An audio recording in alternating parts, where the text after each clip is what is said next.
right, now listen up. 3, 2, 1. It's showtime.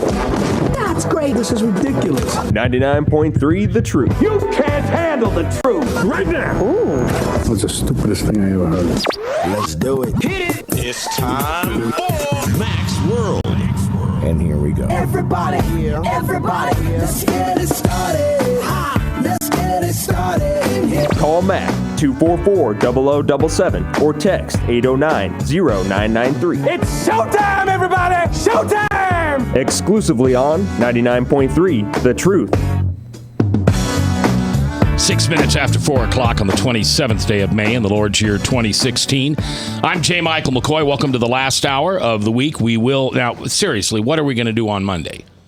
We're going to just play a best of or something? To be honest with you, the pace at which this show has gone today, we are probably going to re-air this. So you're probably listening to me right now on Memorial Day, yeah. Okay, so how is that for like weird and yeah? Because the first hour was absolutely stupendous. I really enjoyed. We got a lot of really good feedback. Yeah. Deb's call was outstanding.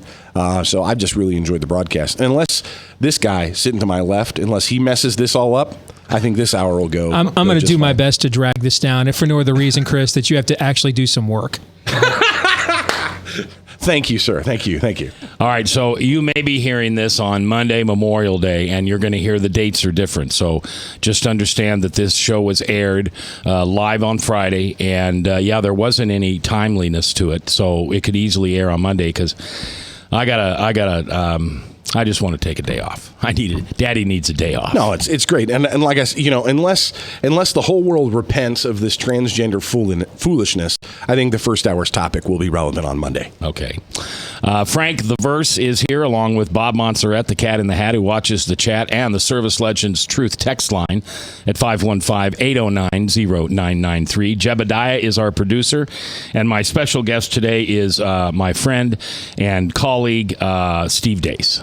Thanks for being here. It's good to be back. Thank you very much. Have you been on the air in this studio? Once. Okay. We were promoting a pro-life event here in town. Oh, that's right. It was about a year ago, I think it was. Well, it was after July 1 because we didn't come on the air until... It was right after you guys moved in here. Okay. Whenever that was. That's right. Yeah. Okay, you have to talk into the mic, Mr. Radio Man. What? Oh, yeah, that's okay. what this is. I've already disoriented Chris. I've got him off his game. That's right. I just when there's someone in this seat, I always sit back. I do it when Tom coaches here too, don't I? Yeah, you move over to this seat. All right, so let's first tell people that you're on this station every day, Monday through Friday, from 8 to 11. And you're also on hundreds of radio stations across the country with It's 67 now. 67. Yep. Congratulations. We started November 2nd. The night we launched, we had 15. Wow. And so we have over 67 now, including a lot of the big markets around the country. So, I mean, this thing has really grown. Good. Now, are those all Salem stations? Not all. A lot of them are, but we're on various stations. We're on Cumulus, WVNN in Huntsville, Alabama, for example. We're on Crawford Broadcasting, AM 560 in Denver, for Crawford's example. a good company. Yeah, so it's Salem driven because that's who I work for and with, but it's on whoever's going to carry us at this point. Okay, well, congratulations on that. Thank you. Hey, you guys launched us. I mean, we could not have done this without you guys here at this radio station. So. Well, it seems that God just has an idea that some of us are going to get our voice out there and have people heard, and I've been studying, reading about, praying about, talking to people about spiritual warfare. And my last book, or my most recent book, is about this topic. Is it? Yeah. Spiritual warfare? It's about this topic. It came out on February. That's the nefarious. That's a nefarious plot. It's a book written by a demon general from hell. It's inspired by the Screw Tape Letters. Oh. And the demon general's name is Lord Nefarious, and he was tasked by the devil over a century ago with destroying the United States of America. And in the book, he describes how he did it, who he did it with. I mean, he names names, historical figures, philosophies. He connects every dot. And the point of putting it in a book is he needs to prove to his master, the devil, that his plan has been successful. So by putting it in a book and publishing it and putting it out in the open, and the fact that we will ignore it, we will think it's conspiracy, that it's paranoia, that we're so far gone, we will not know how to react to it. That's how he'll convince his master, the devil, that America's days as a superpower are numbered. Well, I may have to pick up a copy of that book and read it. I should have brought you guys one. I didn't even think about it, so I all right. apologize for that. That's all right. We've got a book rack over there. Those are all the the authors that we've had on the air, and so we'd love to add your book to that. Hey, Barnes & Noble up at Jordan Creek, they've got it over there, just up the street. I've seen it. I've seen it. Daddy there. needs a new pair of shoes. You need a day off. I need a new pair of shoes, so buy a copy. Okay. I will. I bought a copy of your first book, remember? And I did. Took a picture with it. And, yeah. All right. So you have been of course, your biggest love in life is Jesus, and second is Amy and your kids. But you really enjoy politics. In spite of myself, yeah. Okay. Yeah. Has that changed? No. I live in like this perpetual Godfather 3 mode where every time I think I'm out, they pull me back in. Yeah. I have walked away, quit. I'm not doing this again. And I've fired myself like daily, but it's like I have no other reason on this earth except to be involved in this process. I mean, there are days now I find myself fantasizing about the monotony of sports talk radio in Des Moines from May, June, and July. But man, I didn't have nearly this many enemies. Okay, Yeah. but is every time I try to pull myself away from it, it's just like I can't. It's a compulsion. It's like I was made to do this, Yeah. and so I can't walk away. I cannot jump in a merchant ship and sail to Tarsus. I will end up here. I'm going to end up on the outskirts of Nineveh. No matter where I go, all roads lead here. So I have learned to just embrace it. Yeah. It's and I want people to know, and if I say something that isn't correct, correct me, but don't correct me if I say something nice about you. All right? Yes, we will let that stand, of course. Steve's and Humble and Steve Deace very rarely go together, as my name and Humble, but Steve is sought after by every presidential candidate, most presidential candidates. I would say any that a Christian would earnestly want to vote for. Okay. That might be how the qualifier that I would put on Okay. it. One of the ways I vet candidates, actually, I know this is going to sound really arrogant, but okay. One of the ways I will vet candidates is, do I have to go to them? And this is true of people that I've worked with that ran for legislature all the way to President of the United States. Because when you have something you and I have, free media, free access to a voting block, particularly in a presidential election. If I have to chase you down, I cannot think of a time, guys, in my career where I had to go get a candidate and he didn't just suck. That he didn't. Everybody was like, "Oh, my brain hates my ears for having heard that." Okay, I cannot think of a time a candidate didn't disappoint us that I had to chase. Normally, so a lot of times I sit back and wait for them to come to me because I have what they need. If I have to go after you and say, "Hey, would you like free publicity in front of all these voters?" Chances are, if they're hiding from you, there is usually a reason for that. Yeah. But you were a very important part of Huckabee's run 4 years ago. You were a very important part of Ted Cruz's run this time. So I just want people to know that when you talk about politics, you're not like Frank or me, who just have an opinion on politics and we're going to talk about it. You're entrenched. No, I mean, there's people that do activism that are on the radio. I'm an activist who does a radio show. I mean, I do this for a living. I'm involved in campaigns. Speech writing, media consulting, media ad writing. I mean, I'm strategy. I'm involved in campaigns. Yeah. So I was involved at that level in the Cruz campaign. When I get involved in a campaign, I'm involved in a campaign. Yeah, you don't take a second seat or anything like that. All right, hashtag Never Trump. Mm-hmm. Do you have it tattooed anywhere yet? I don't. Look, but I don't. I do promise anybody listening that if any of the 11 names Trump put out on a Supreme Court list last week, if any of them he ends up getting confirmed to the U.S. Supreme Court in the next 4 years, I will get a tattoo of them somewhere on my body. That is how confident I am. That is never going to happen. Okay, never. That Donald Trump is never going to be president, or never, if he is, never nominate any of the 11 names on that list, or get them confirmed, I should say. So, do you think that list was just for fodder? You ever interviewed Donald Trump? And I'm not trying to make you defensive. I don't know. Okay. Once on the phone. All right, I've interviewed him several times. Okay. I've spent a good deal of time around Donald Trump or people around him, particularly at this time last year and in the months leading up to this time last year, because they were wooing people like me for a presidential run. The truth of the matter is, they didn't know the name. The reason Chuck Laudner got that job for the Trump campaign is because I was sitting at Ruth Chris Steakhouse in Manhattan with Sam Nunberg, who was Trump's original political organizer, who's a good friend of mine. And this was months prior, early 2015.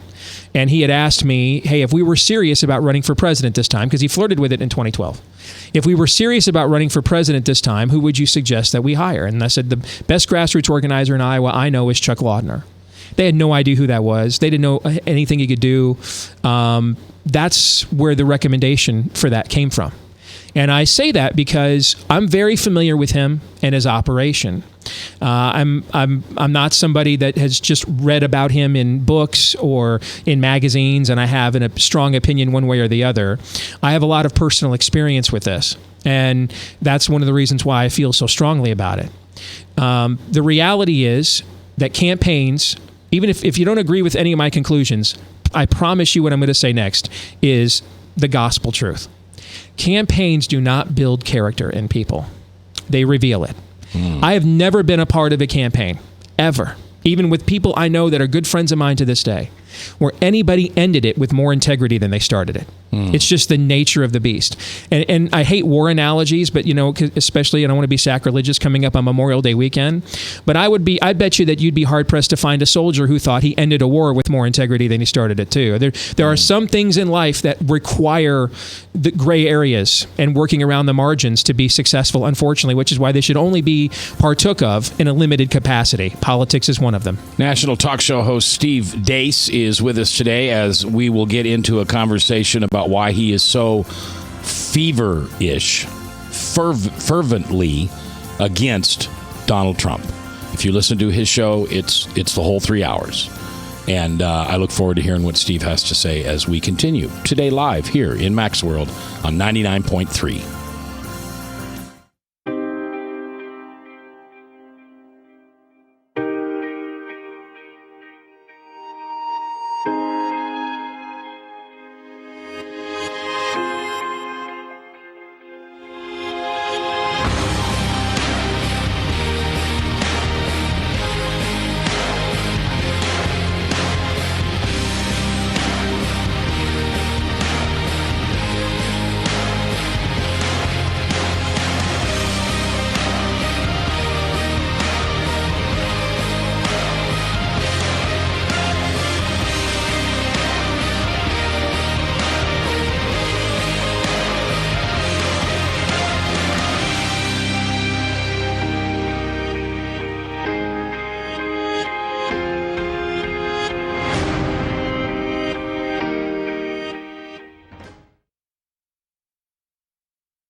Credit cards are like grandkids. They love you, sometimes get out of control, and it's fun to get a new one. Who can stop them from piling on?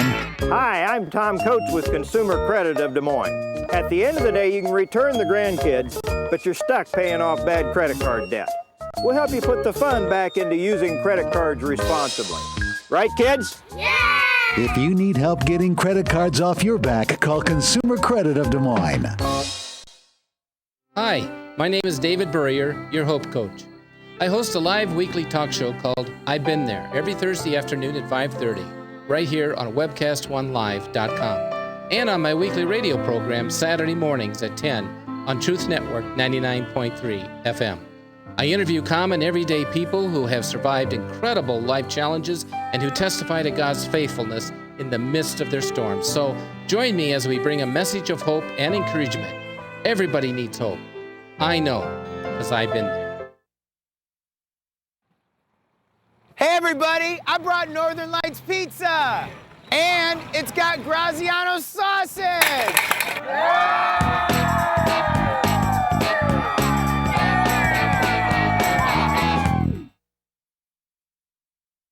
Rock and Prevention is celebrating 25 years of creating a caring community. We want to say thank you to the tens of thousands of Rock High School mentors that have carried our message of health, love, and encouragement to over 1.5 million children, teachers, and parents. Our mentors teach children methods and skills to prevent bullying and drug use. Thank you to all the school administrators, teachers, and counselors for their opportunity to serve you. Rock on, fair citizens. Rock on. This is Pat McManus for Rock and Prevention, the Richard O. Jacobson Foundation, and this station. From the RE/MAX Real Estate Concept Studios, this is Webcast One Live. From the RE/MAX Real Estate Concept Studios, this is Webcast One Live. 21 minutes after 4 o'clock, 4:21. Now, it is either Friday, the 27th, or it is Monday, the 30th. This radio program will re-air this Memorial Day as a way to give us all a day off to enjoy ourselves and our family. So you may be listening to this on Monday, and we thank you for listening whenever you do. Frank's here, and Bob's here, and Jebediah's here, and Chris is here, and you're here. And I really appreciate you being here. Phone lines are open, 515-244-0077, or the Service Legends Truth Text line at 515-809-0993. My guest this hour is Steve Deace, nationally syndicated talk show host, and what? Political... I'm an activist. I'm an author, columnist, activist. Okay, but you're also paid by campaigns to help them write ads, to write speeches, and all that kind of stuff. I'm an activist. Yeah. Okay, you're an activist. Yeah. All right. So, your guy was Cruz. When did you realize that he wasn't going to be the nominee? About the last week prior to Indiana's primary. Okay. We saw a collapse in our internal polling, and nothing changed. There wasn't like a scandal or anything that in the news cycle that altered. So the conclusion that I've always come to, not everybody who is with the campaign agrees with me, but my belief is what happened is when he became mathematically eliminated from getting to 1237, that I think that if you look at a lot of exit polling around the country, and like I don't care what New York Republicans think about who's electable, because that doesn't matter. Republicans aren't winning New York no matter who they nominate anyway, right? Chances are. So, but I do find it interesting when New York's Republicans say 75% of them don't want a contested convention, and those numbers are like mirrored across the country. Because Indiana Republicans and New York Republicans aren't the same, and New York Republicans and Georgia Republicans aren't the same, right? And Georgia Democrats are more conservative than most Iowa Republicans. Sure. So when you see a consistent trend across the country like that I think you got to look at. If you do what I do for a living, you cannot ignore that. You can't just put your head in the sand and say truth is what I want it to be, other than what it actually is, right? So I think it's pretty clear that when people thought he could win. Particularly after what happened in Wisconsin. And a lot of people, and a lot of Trump people, thought that was the game changer, actually. That was going to turn the tide because the calendar the rest of the way, other than New York and the East Coast states, favored Cruz. But the minute he could not get to 1237, we saw our polling collapse. And I think it's because so many people have so little confidence that the Republican Party would have run a contested convention without trying to game the system, that they just decided that they just did not want that to happen. And then when you see your polling like that collapse, then states that you should win, like Nebraska, North Dakota, aren't givens anymore. And so I think that was the first time that I thought that he was not going to be the nominee. Steve Deace, because I think if we had gotten into convention, there's no question he would have won there. You think so? He's going to have the majority of the delegates there still. Yeah, no question. He may have a super majority of the delegates on the Rules Committee. Yeah. 515-244-0077. That's our number. The guest today is Steve Deace. Let's go to the phones. I think the name is Shawanda from Grand Rapids, Michigan. How are you? I'm pretty good. Thank you. How about you? Hello? Hello? Yes, I'm pretty good. Thank you. How about you? I'm good. Did you want to say something on the radio? I did, but not this station. I thought I was calling the Christian Talk station, and I'm realizing I did not. Yeah, you did call the Christian Talk station. I was calling to say how much my son rocks. There was a segment going on. Oh, no, I'm sorry, Wanda. I think you dialed the wrong number, but thanks for listening. Hey, I grew up in Grand Rapids, Michigan, so did you? Nice shout out there. Yeah, I haven't had a wrong number in a long time. That was pretty fun. Yeah, on the radio. Frank, you got something you want to say? Well, I was going to say to Steve. And why don't you tell Steve that you're a Trump guy? Have been since the beginning. No, I was actually a Scott Walker, Ben Carson guy from the beginning. But Carson echoed your sentiment that Indiana was a state that was tailor-made for Cruz, and the voters saw kind of the backroom dealing in the contested convention, and they just said, no, we're not going to have any part of that. Is that a question? No, I was just saying. Ben Carson echoed his same statement there. Okay. Frank does that. He makes statements. Oh, that's okay. That's okay. That's there's okay. never a question. He's like Tom Coates that way. Just makes a statement. Okay. All right, we have another phone call, so we're going to go to those phones. Is it Shawanda again from Grand Rapids? I'm assuming not. No, it's Arby Brad. I was going to say there must be. It'd be funny. There's like a contest going on right now. Give a shout out to your boy, and the number's the same. That'd be funny. Brad, Army Brad, 7-star General and Secretary of Defense in Mac's World. You're live on the air with Steve Deace. Wow, I always love the introductions. That's the only reason why I really call. Oh, just to hear that you're a 7-star General? Yep, so my head can inflate a little bit more. Okay, all right. So Steve, here's my question for you. Mm-hmm. So if we don't support Trump and the Republican Party does not get behind him, then we're going to either give the race to Hillary Clinton or we're going to vote for somebody like a Gary Johnson or a Joe. Maybe it won't be Hillary, but then do you think Trump is a lesser evil of Joe Biden, Bernie Sanders, who are the only two that are going to be on the DNC card? Brad, let me ask you a question. If Donald Trump, everything about Trump were the same, nothing was different at all, but he had a D after his name, would you be calling this radio show and urging me to vote for him? Yes. If he was a Democrat, you would? Then I suggest, Brad, you probably need to spend a lot more time listening to the Christian teaching and talking on this radio station. That would be my suggestion. I can't help you. If your answer to that question is yes, then you are above my pay grade. You're going to have to call the Holy Spirit. I can't help you, Brad. One of those four is more Christian than Trump? You just told me that you would vote for Donald Trump if everything we heard about him was the same, but he was the Democrat. You'd vote for him. So, no, okay, I can't help you. The people that are possible presidents of the United States, then he would be the person that would be the best for America. Mac, you got a sign here on your desk behind you. What does that say? It says, "My kingdom is not of this world," and that was Jesus that said that. Yeah. What do you think? Whose kingdom are you in, Mac?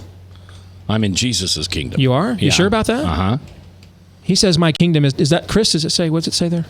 My kingdom is not of this world. My kingdom is not of this world." So the first caller here brings me pagan utilitarian arguments. This is a Christian radio station, right? Steve, hold on. No. You didn't ask me a single biblical argument. You didn't make any biblical cases. You asked me. You went right to this choice versus this choice, pagan utilitarianism, and this is a Christian radio station. We represent a kingdom that is not of this world, Brad. Brad, would you like to say something? And what, Ted Cruz is going to issue that kingdom in? No, you don't want a candidate, Frank, that thinks he's the Messiah. You want one that knows he's not. So you're saying not Cruz then? Because Cruz at least was not even constitutionally eligible. I won't address people like this, Mac, so he can continue to talk. The birther thing is so discredited. You really have to be mind-numbingly stupid to the nth degree to continue to adopt this. Actually go back. I mean, again, this is a Christian radio station, guys, and the first caller you give me is pagan utilitarianism and birther scams that have had how many court cases discredit this? How many constitutional scholars discredit this? I mean, really, Mac, I didn't have to drive across. I thought we were going to have a serious conversation. If this is what we're going to do, Mac, and I'm dead serious. If we're going to just sit here and take birther calls, I've been gone all day. I got a family I could go home to. So if we want to talk Bible, I came across town to talk Bible. You want to talk birther conspiracies, you guys can just do that on somebody else's time. I don't have time for that. All right? That's what public school's for, Brad. Try them.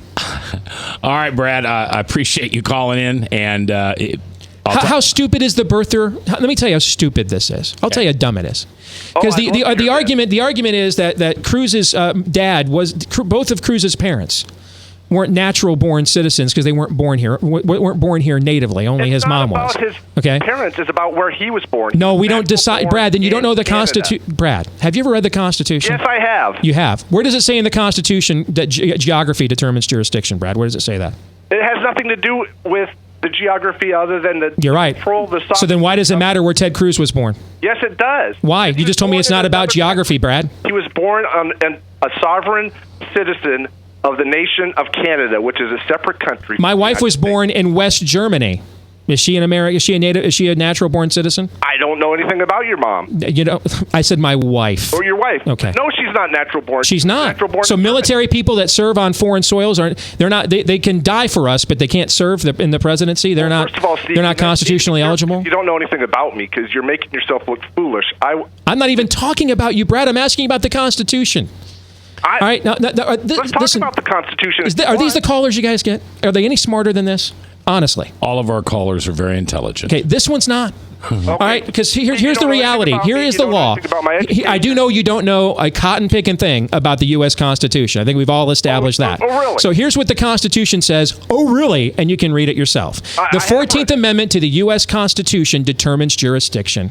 No. And it said, yes, it does. It determines jurisdiction, Brad. The Constitution determines these things. It's this document. You know, there's a bunch of amendments and stuff. It's never been amended from natural born. You guys want to keep throwing in citizenship. It's not about citizenship. It's about where he was. The Constitution, first of all, never originally defined what natural born means. So here we're sitting here on a Friday afternoon. We've spent 10 minutes on this, Mac. No Bible, no serious questions, a bunch of discredited birther questions. I'm not going to address this guy again. If this is what we're going to do, I got other things to do. Is this the Steve Deace show or the Mac McCoy show? I don't know. You guys invited me, Frank. I didn't have to come. I got other things to do, brother. Hey, Max says you're good at making statements. You can just sit here and fill the airtime yourself. I'll let him. You can make all the statements you want. Let me ask you a question. I got 3 hours later tonight. Let me ask you a question. I don't care if you vote your conscience or not. You want to vote for Donald Trump? I could give a crap less. Are you trying to turn that hashtag Never Trump into voting somebody else's conscience? Because if you are, I got a real problem with that. Well, first of all, why do I care if you have a real problem with that? I mean, we're going to fight. No, this is the I'm ninth just grade. Telling you, you're telling a guy that has joined the military to uphold the Constitution of this state and fight for our country. You're telling him he's a raving idiot. He doesn't know anything about the Constitution he swore to serve. And if you guys would actually let me explain, I'd be happy to. You know, this is ridiculous. These are pagan arguments.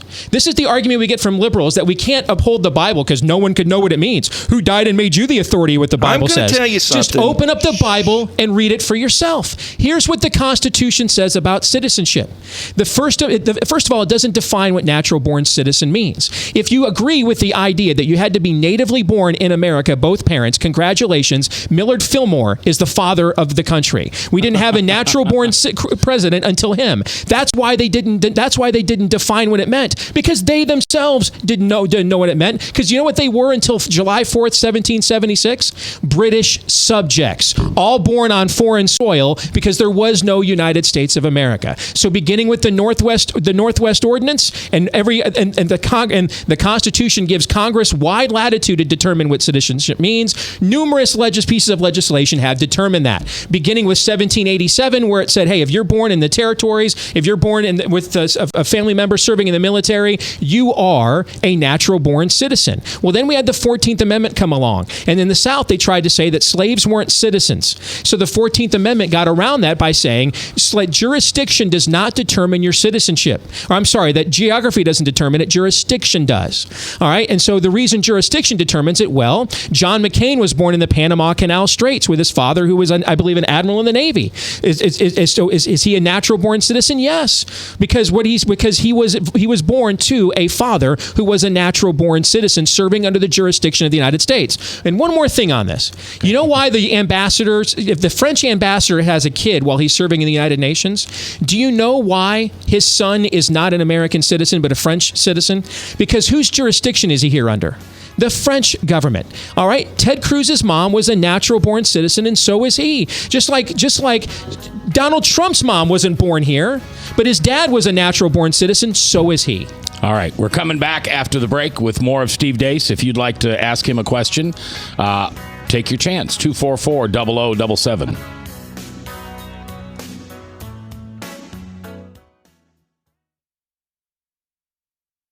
Northern Lights Pizza's amazing garlic butter makes amazing breadsticks. Now available in 12-ounce bottles at Northern Lights, Hy-Vee, and Graziano's. Northern Lights Pizza. I'm Brian Leach, owner of Service Legends, and my position is Chief Talent Officer. I'm Nicholas Wonderscheid. I am Bernie Hobbs, And I'm the Service Manager. Marketing Director and Client Relations Manager. Everything that we do is about ensuring that we exceed your expectations. Our clients are important to us. 100% satisfaction. We're not just focused on heating and cooling. That's the easiest part of our job, actually, is fixing furnaces and air conditioners. Everyone that we come in touch with, we want to improve lives. Bottom line is, we've got our installation guarantees, 25% energy savings guarantee, comfort guarantee, temperature selection guarantee, property protection guarantee. 100% satisfaction guaranteed. Fixed rate or it's free. All of those guarantees are backed up with a 100% money back guarantee to hold ourselves accountable to making sure that you get what you're after. Just fixing the problem today. If they have another problem 5 days down the road, it's still fixed rate or it's free. We use what's called straightforward pricing. Our technicians are going to give you an exact to-the-penny price on what it's going to take before they move forward with any repair. That way you know what to expect. It's the same price every day. No surprises. If you get off work at 5 o'clock in the afternoon, you come home, you realize that, oh, my furnace is broken. Now you need to call somebody out that night. You shouldn't have to pay more for that. We're guaranteeing service 24/7. We run afternoons, evenings, nights, weekends. We're staffed to work that. Phone rings at 3 in the morning. You'll get one of our representatives answering the phone every time.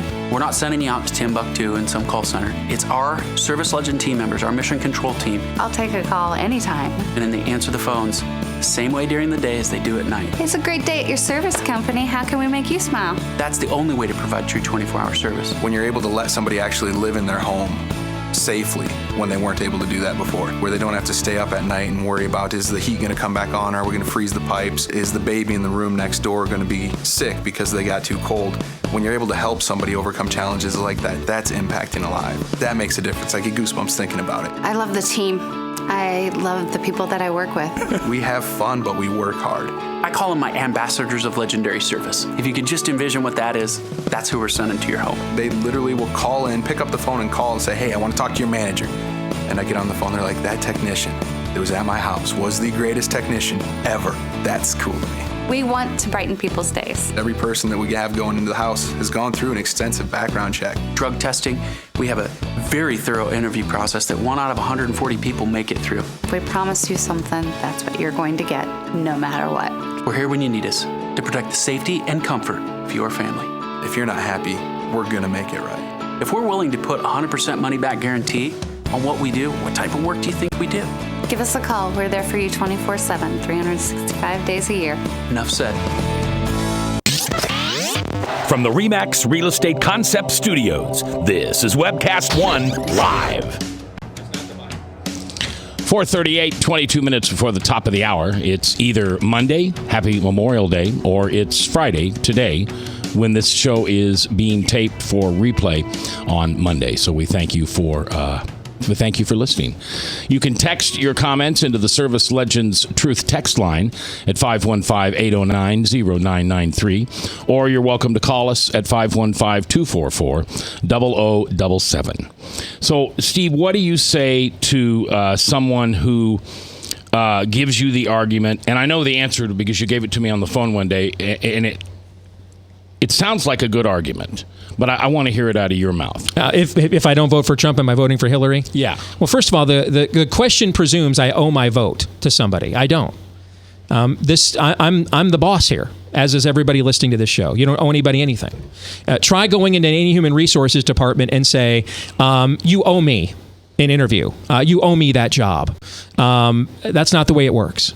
And I know a lot of people nowadays, present company included, like to put their politicians up on a pedestal like they're on the cover of Tiger Beat and fawn after them. But that's not the way it works. They're our employees. So I don't owe anybody a darn thing, number one. But number two, there are laws in the science of philosophy, Mac, like there is in any other science. One of the laws of the science of philosophy is, for an assertion to be true, its opposite must also be true. So if you're going to make the claim to me that not voting for Trump is a vote for Hillary, then you know what else has to be true? Not voting for Hillary is a vote for Trump. So really you're asking me to vote for Trump twice. That is illegal unless you're in the Democratic Party. Okay. All right. So from a Christian standpoint, What should we as Christians be leery of when it comes to Donald Trump? A lot of the same things you're leery of when it comes to Hillary Clinton. I mean, and this is my new favorite Bible verse. And Abraham had the R affixed to him after his name, and it was credited to him righteousness. Do you know where that's at in the Bible, Chris? Have you read that verse? No, I didn't see I that think one. it's in 2 Self-Righteous, verse 6, chapter 66, if you look it up. I think it's right there. Or next to Chet Culver's favorite book, 2nd Hezekiah, right? 3rd Hesitations. I'm sorry, it's actually in 2 Self-Righteous, verse 6, chapter 66. I mean, they're friends. They know each other well. They're wedding guests. I mean, Donald Trump, by his own admission this week, had a rapist and her rapist enabler at his wedding and gave them 6-figure donations in money. You're dealing with 2 very damaged people. 2 different kinds of megalomaniacs. In Hillary's case, it's an Obama-style megalomaniac in that she will ruthlessly pursue a radicalist ideology. In Donald Trump's case, it's nothing other than ego. Whatever he needs to tell you that you need to hear at that time to get what he wants out of you, he will do so. And he's driven by nothing other than his own inner child. You are dealing with the ultimate boy who could shave. And he has made a career, to his credit, out of taking advantage of the colossal gutlessness and fecklessness and cowardice of most of the men in this generation, and used it to his advantage. And nowhere do you find more of that than in politics. So that's how he was able to crush the system. But the reality is, you're not dealing with neither one of these individuals is of God. Neither one of them is interested in the things of God. Trump, by his own admission, shakes his fist at God. By his own admission, including right here in Iowa when he said at the Family Leadership Summit last summer. You know, the irony of that is I was slated to go backstage and meet with him about the possibility of joining their team that very day, and walked out. And the reason I walked out is because I listened to him, not just the McCain comments. I can't stand John McCain, but you don't insult a guy who served 5 years in the Hanoi Hilton for his war record. Whatever you want to think about McCain as a politician is open season, but that's verboten as far as I'm concerned. But the final straw for me was I've never asked God for forgiveness because I've never done anything wrong. You know, we have a system of government predicated on God-given rights. When you have someone like Trump who is a functional atheist, meaning that, you know, God is there to be defined by me. I can use him whenever I want. I can use him as a talking point. I can ignore him if I choose to. Who brags in his own autobiography about all the married affairs he had with married women. Who's now facing 3 different trials for fraud. Who has lied and schemed beyond anything we've ever seen to get this far. You're dealing with something that you read about in history books. Basically a completely ego-driven conqueror. That's all that he cares about. And so you know what Donald Trump is going to do. People say, I don't know what Donald Trump's going to do. Yes, you do. What Donald Trump's going to do is whatever is good for Donald Trump at any particular situation. If selling you out is good for Donald Trump, he will.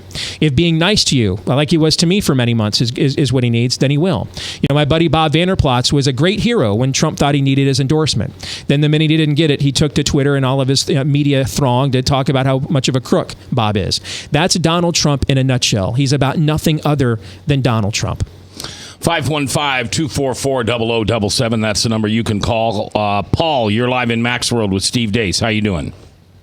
Steve, how you doing? It's been a long time since I talked to you. Last time I think you're at Drake, we were discussing an abortion issue about therapeutic abortion. But yeah, I remember that. Okay, good. Well, it's the same guy calling. I figured I'd let you know that. Well, I don't think Trump personally wants his presidency because it'll destroy his own career personally. He's trying to do everything he can to step back, step out, and step out of the process to allow somebody else in there. That's my personal opinion. Chris, if you watch in there, I told everybody this before. I always thought, he keeps calling her Pocahontas. What's her name?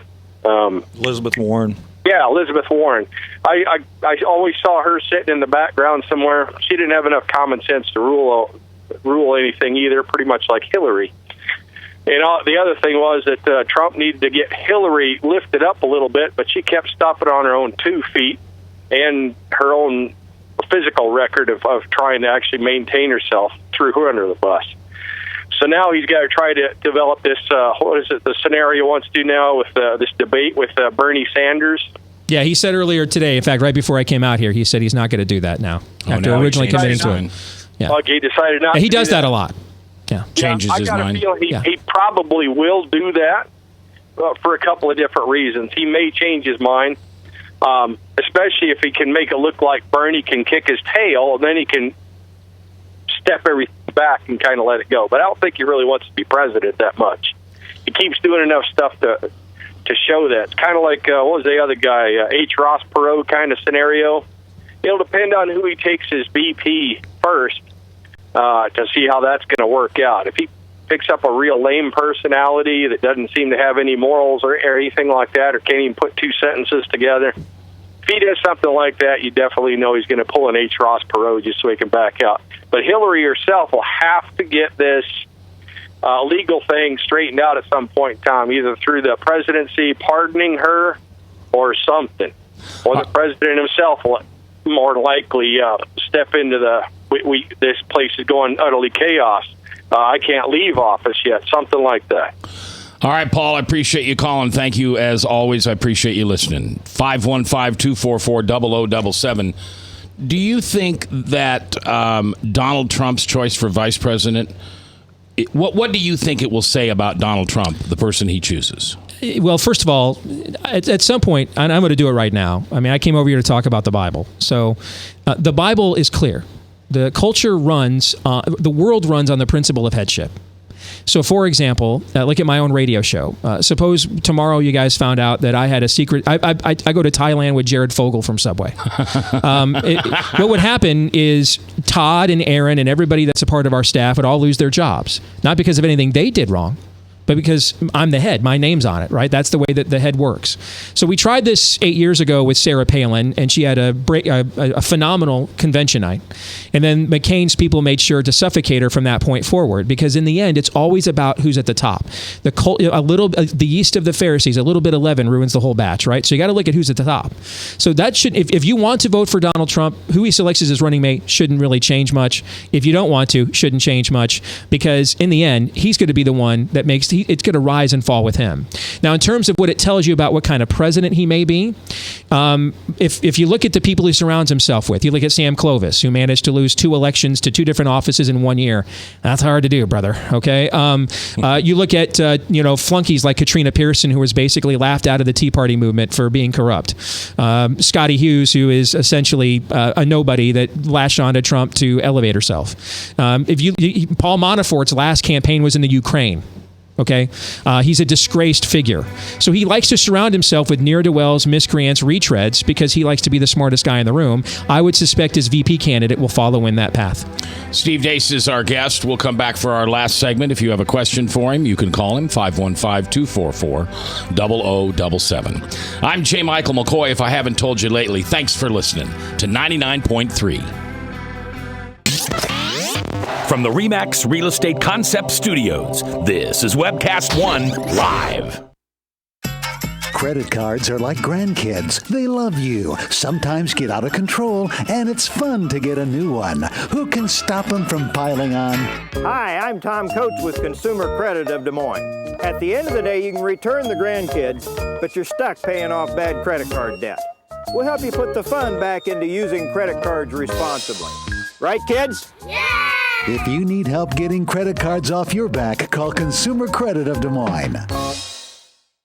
Rockton Prevention is celebrating 25 years of creating a caring community. We want to say thank you to the tens of thousands of Rock High School mentors that have carried our message of health, love, and encouragement to over 1.5 million children, teachers, and parents. Our mentors teach children methods and skills to prevent bullying and drug use. Thank you to all the school administrators, teachers, and counselors for their opportunity to serve you. Rock on, fair citizens. Rock on. This is Pat McManus for Rockton Prevention, the Richard O. Jacobson Foundation, and this station.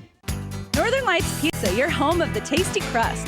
Our garlic butter sauce now available in 12-ounce bottles at Northern Lights, Hy-Vee, and Graziano's. Northern Lights Pizza. Hi, my name is David Burrier, your Hope Coach. I host a live weekly talk show called I've Been There every Thursday afternoon at 5:30, right here on webcast1live.com, and on my weekly radio program Saturday mornings at 10 on Truth Network 99.3 FM. I interview common, everyday people who have survived incredible life challenges and who testify to God's faithfulness in the midst of their storms. So join me as we bring a message of hope and encouragement. Everybody needs hope. I know, because I've been there. From the RE/MAX Real Estate Concept Studios, this is Webcast One Live.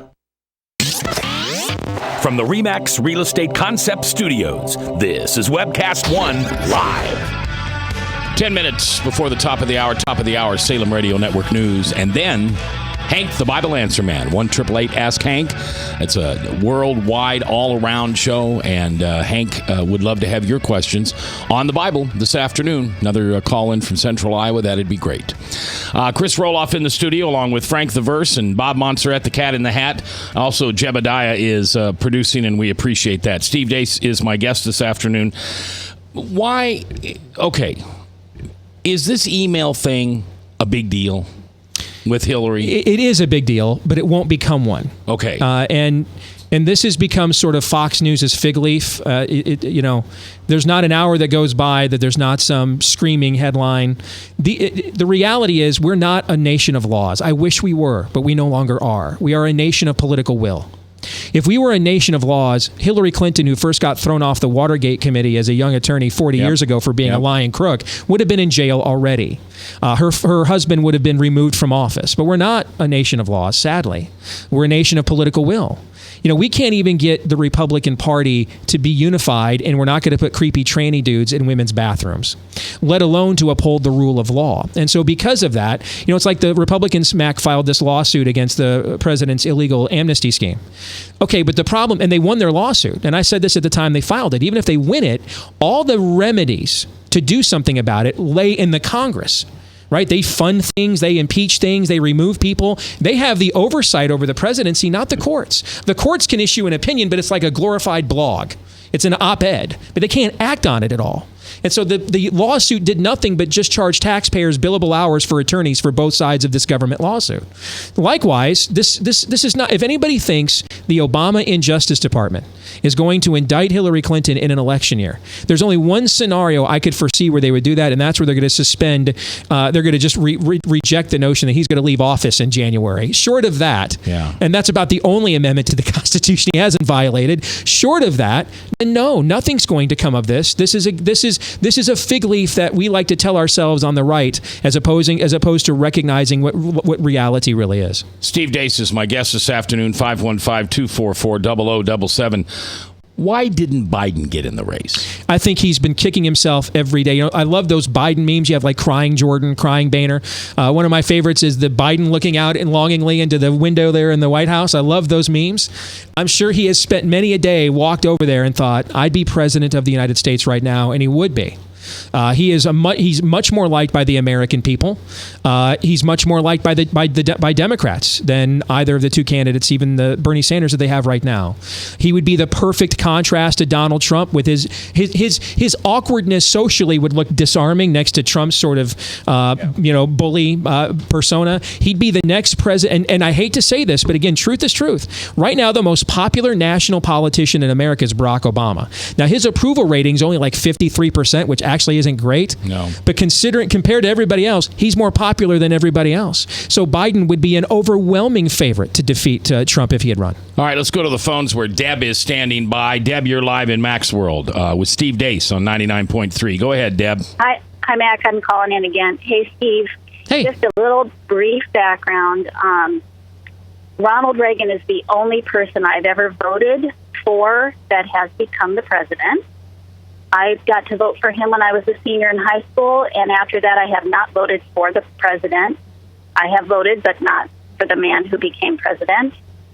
And as I look at Donald Trump, because I want you to keep in mind, when I voted for Ronald Reagan, I thought he was awesome, and yet he is the man who ushered in no-fault divorce across this country, and that has destroyed more families than anything. Yep, yep. What is your perspective on Trump being a Nebuchadnezzar type? I hear this analogy a lot, Deb. First of all, Nebuchadnezzar was a tyrant. Nebuchadnezzar was an instrument of God's judgment against the people of Israel for their own recalcitrance. A lot of it, by the way, was being caught up in nationalistic fervor instead of obeying God. They kept going to Jeremiah and saying, hey, we have the temple, kind of like we have the flag, we have the White House, we have God Bless America bumper stickers and gun racks. We're good. And that was one of the judgments against the people of Israel. They had mistaken nationalistic pride for the calling of being a light to all nations. One of the final acts of judgment Nebuchadnezzar pronounced on the people of Israel Israel is he brought out the king of Israel at the time, I believe it was Zedekiah. He brought him out along with his wife and his kids, and he murdered his wife and kids in front of him. And then he plucked out King Zedekiah's eye so that would be the last thing he ever saw, and took him off to Babylon to be a prisoner of war. Nebuchadnezzar's not a good guy.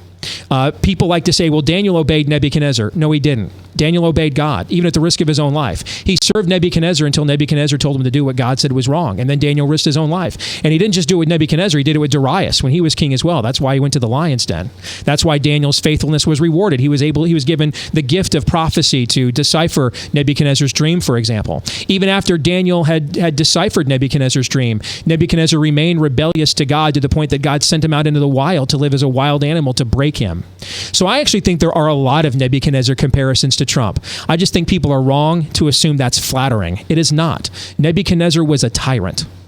All right. Well, thank you, Deb, for your question. Frank, can you ask a nice question? Well, I'll try to ask this as nice as I can.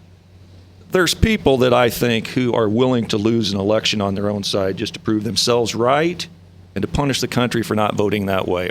Does that describe you? Yeah, even if that were true, would it make anything I just said about the Bible, what the Bible says about Nebuchadnezzar, would it change any word of that? Mm-mm. My character is really irrelevant. This is based on the character and integrity of the Scriptures. Is God sovereign and in charge? Absolutely. Then he sets up leaders and he puts down leaders. Then you really don't need my pressure to vote then, do you? You're good to go. You don't need me. So you should be satisfied. You'll get your way if that's the case. I have Christians send me notes of prophecies that Trump will be president. Well, first of all, then you don't need me. I mean, it's going to take place. I'm good to go. Then why are y'all bugging me so much? Frank, you shouldn't be. If that's what you think, you shouldn't be all worked up. Are you running an active campaign to beat him?